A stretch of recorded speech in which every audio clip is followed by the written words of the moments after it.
Winnie-the-Pooh by A. Milne. Chapter 1, in which we are introduced to Winnie-the-Pooh and some bees, and the stories begin. Here is Edward Bear, coming downstairs now, bump, bump, bump, on the back of his head, behind Christopher Robin. It is, as far as he knows, the only way of coming downstairs, but sometimes he feels that there really is another way. If only he could stop bumping for a moment and think of it. And then he feels that perhaps there isn't. Anyhow, here he is at the bottom, and ready to be introduced to you, Winnie-the-Pooh. When I first heard his name, I said, just as you are going to say, but I thought he was a boy. So did I, said Christopher Robin. Then you can't call him Winnie. I don't. But you said, he's Winnie-the-Pooh. Don't you know what there means? Ah, yes, now I do, I said quickly, and I hope you do too, because it is all the explanation you're going to get. Sometimes Winnie-the-Pooh likes a game of some sort when he comes downstairs, and sometimes he likes to sit quietly in front of the fire and listen to a story. This evening, what about a story? Said Christopher Robin. What about a story? I said. Could you very sweetly tell Winnie-the-Pooh one? I suppose I could, I said. What sort of stories does he like? About himself, because he's that sort of bear. Oh, I see. So could you very sweetly? I'll try, I said. So I tried.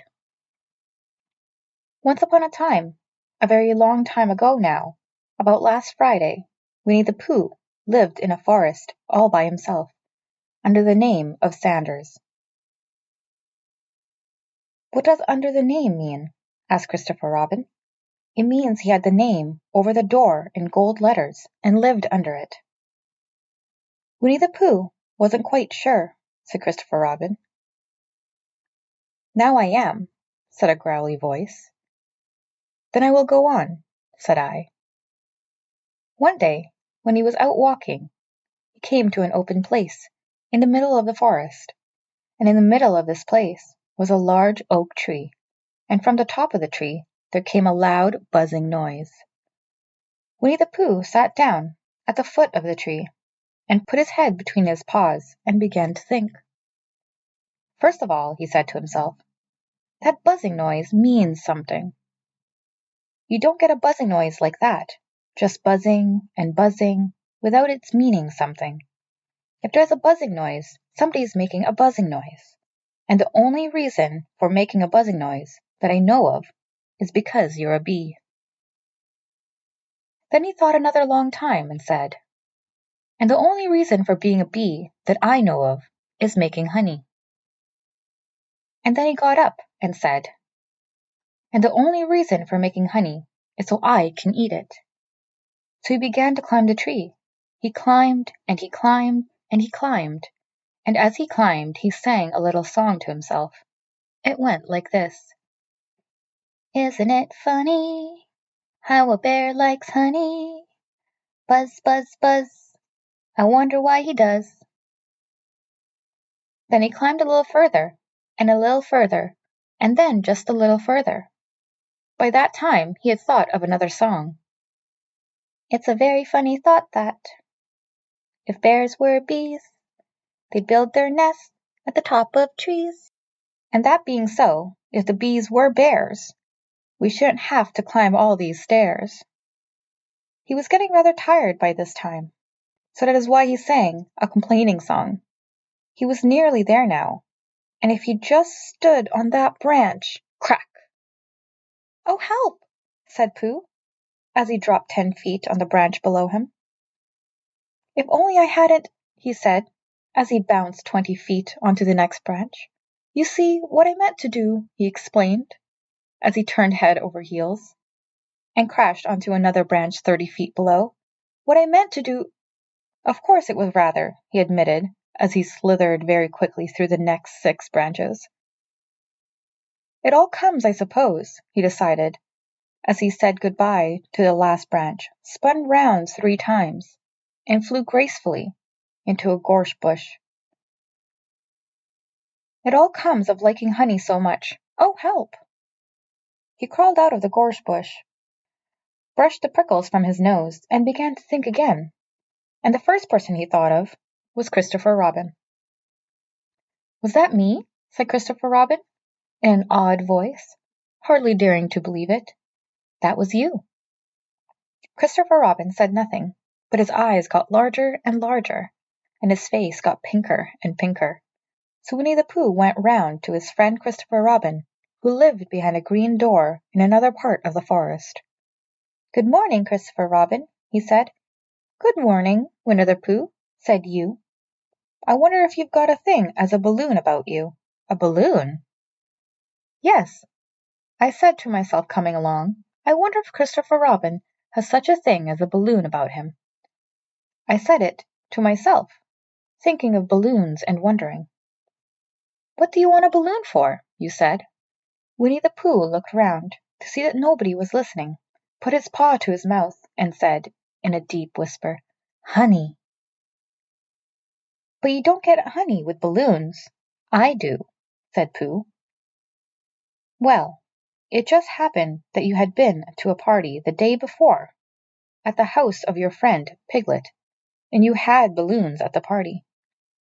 You had had a big green balloon, and one of Rabbit's relations had had a big blue one, and had left it behind, being really too young to go to a party at all, and so you had brought the green one and the blue one home with you.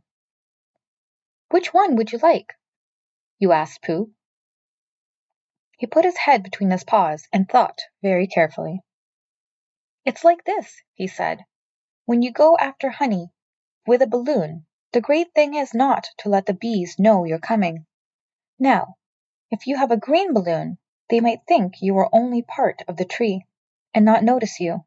And if you have a blue balloon, they might think you are only part of the sky and not notice you. And the question is, which is more likely? Wouldn't they notice you underneath the balloon? You asked. They might, or they might not, said Winnie-the-Pooh. You never can tell with bees. He thought for a moment and said, I shall try to look like a small black cloud. That will deceive them. Then you had better have the blue balloon, you said, and so it was decided. Well, you both went out with the blue balloon, and you took your gun with you, just in case, as you always did. And Winnie-the-Pooh went to a very muddy place that he knew of, and rolled until he was black all over. And then, when the balloon was blown up as big, and you and Pooh were both holding on to the string, you let go suddenly, and Pooh Bear floated gracefully up into the sky, and stayed there, level with the top of the tree, and about 20 feet away from it. Hooray! You shouted. Isn't that fine? Shouted Winnie-the-Pooh. Down to you. What do I look like? You look like a bear holding onto a balloon, you said. Not, said Pooh anxiously, not like a small black cloud in a blue sky. Not very much. Well, perhaps from up here it looks different. And as I say, you can never tell with bees. There was no wind to blow him nearer to the tree, so there he stayed. He could see the honey, he could smell the honey, but he couldn't quite reach the honey. After a little while, he called down to you. Christopher Robin, he said in a loud whisper. Hello? I think the bees suspect something. What sort of thing? I don't know, but something tells me that they're suspicious. Perhaps they think you're after their honey? It may be that. You can never tell with bees. There was another little silence. Then he called down to you again. Christopher Robin. Yes? Have you an umbrella in your house? I think so. I wish you would bring it here and walk up and down with it, and look up at me every now and then and say, Tut, tut, it looks like rain. I think if you did that, it would help the deception which we are practicing on these bees. Well, you laugh to yourself, silly old bear. But you didn't say it aloud because you were so fond of him, and you went home for your umbrella. "Oh, there you are!" called down Winnie-the-Pooh, as soon as you got back to the tree. I was beginning to get anxious. I had discovered that the bees are now definitely suspicious. "Shall I put my umbrella up?" you said. "Yes, but wait a moment. You must be practical. The important bees to deceive is the queen bee. Can you see which is the queen bee from down there?" "No." "A pity. Well, now if you walk up and down with your umbrella saying, 'Tut, tut, it looks like rain,' I shall do what I can by singing a little cloud song. Such a cloud might sing. Go!" So while you walked up and down and wondered if it would rain, Winnie-the-Pooh sang this song. "How sweet to be a cloud floating in the blue. Every little cloud always sings aloud. How sweet to be a cloud floating in the blue. It makes them very proud to be a little cloud." The bees were still buzzing, as suspiciously as ever. Some of them, indeed, left their nests and flew all around the cloud as it began the second verse of this song, and one bee sat down on the nose of the cloud for a moment, and then got up again. "Christopher, ow! Robin!" called out the cloud. "Yes?" "I've just been thinking. I've come to a very important decision. These are the very wrong sort of bees." "Are they?" "Quite the wrong sort. So I should think they would make the wrong sort of honey. Shouldn't you?" "Would they?" "Yes. So I think I shall come down." "How?" asked you. Winnie-the-Pooh hadn't thought about this. If he let go of the string, he would fall, bump. And he didn't like the idea of that. So he thought for a long time, and then he said, "Christopher Robin, you must shoot the balloon with your gun. Have you got your gun?" "Of course I have," you said. "But if I do that, it will spoil the balloon," you said. "But if you don't," said Pooh, "I shall have to let go, and that would spoil me." When he put it like this, you saw how it was, and you aimed very carefully at the balloon and fired. "Ow!" said Pooh.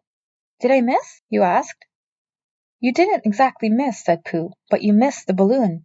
"Oh, I'm so sorry," you said, and you fired again, and this time you hit the balloon, and the air came slowly out, and Winnie-the-Pooh floated down to the ground. But his arms were so stiff from holding on to the string of the balloon all that time that they stayed up straight in the air for more than a week, and whenever a fly came and settled on his nose, he had to blow it off, and I think, but I am not sure, that is why he was always called Pooh. "Is that the end of the story?" asked Christopher Robin. "That's the end of that one. There are others. About Pooh and me, and Piglet, and Rabbit, and all of you. Don't you remember?" "I do remember. But then, when I try to remember, I forget." That day when Pooh and Piglet tried to catch the Huffalump. They didn't catch it, did they? No, Pooh couldn't, because he hasn't any brain. Did I catch it? Well, that comes into the story. Christopher Robin nodded. "I do remember," he said. "Only Pooh doesn't very well, so that's why he likes having it told to him again. Because then it's a real story, and not just a remembering." "That's just how I feel," I said. Christopher Robin gave a deep sigh, picked his bear up by the leg, and walked off to the door, trailing Pooh behind him. At the door, he turned and said, "Coming to see me have my bath? I didn't hurt him when I shot him, did I?" "Not a bit." He nodded and went out, and in a moment I heard Winnie-the-Pooh bump, bump, bump, going up the stairs behind him.